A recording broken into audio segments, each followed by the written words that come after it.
बुच्ची अहाँ के केना केना आई मन करैया? हमरा केनतो मन नहीं करैया। हम जे जाबे ना भौजी त हम तो टोकबो नहीं करबै। आ कहै छै जयमाला एको बेरा घूम के देखबै, हम हइए नहीं देखबै यहाँ। आई एना नहीं करू, टोकबै नहीं त नहीं त टोकबै। बियाह केला हेतै ये। अब अहाँ से कह दै छै त हम की करिए? बियाह क लै छै लेकिन बाजबै नहीं। अहाँ सुनू ने, अहाँ कहै छी नहीं बजबै। अहिना जे छै अहाँ के भाईजी 3 दिन तक हमरा ऐसे टोके ला जाए त हम एने घुर जाइए, एने घुर जाइए। की बताओ 3 दिन तक पैरवी केलक, तब जाकर जे छै से देखै छियै आइ जे छै से ने भैया बिना हम रह चाहै छियै आ ने हमरा बिना अहाँ के भाई रहै छै। की आई भौजी त कथी कहबै हम? की कहबै? हाँ इहो बात अहाँ के सिखा दै छी। हम त लेकिन नहीं टोकबै भौजी, हम ठीक कहै छै, हम नहीं टोकबै। हइये एना नहीं करियो। जहिया सोहाग रात है मिलिए तो यहाँ की करब?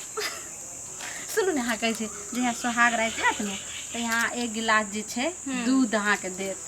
कथी की? अहाँ के ननद ये ने छोटकी, सुनलिए ननदो ये, तो उ दूध ल के अहाँ के रख देत।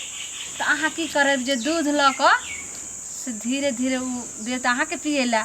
अहाँ रूठल जाम तो दूध हम पी जेबै कि आ तो सुनियो ने केना जे छै से आ दूध जे छै से अहाँ थोड़े एना के लोग नहीं पियम। आ हुनका जे कहबे अहाँ जे अंदर मुंह नहीं उघारम, कहबे पी लिया आ उ जखनी दूध पी लेते तो थोड़ा बचते तो अहाँ पी ले। ओही में देखबे कते अंदर हम नहीं ककरो जुठा पिए छी। जाओ ये ओई दिन जहाँ जुठा पी लेबै तो मन जे छै से पूरा हरियारी अंदर से पूरा सरबरे लागे अहाँ के बोलू ने। हटो।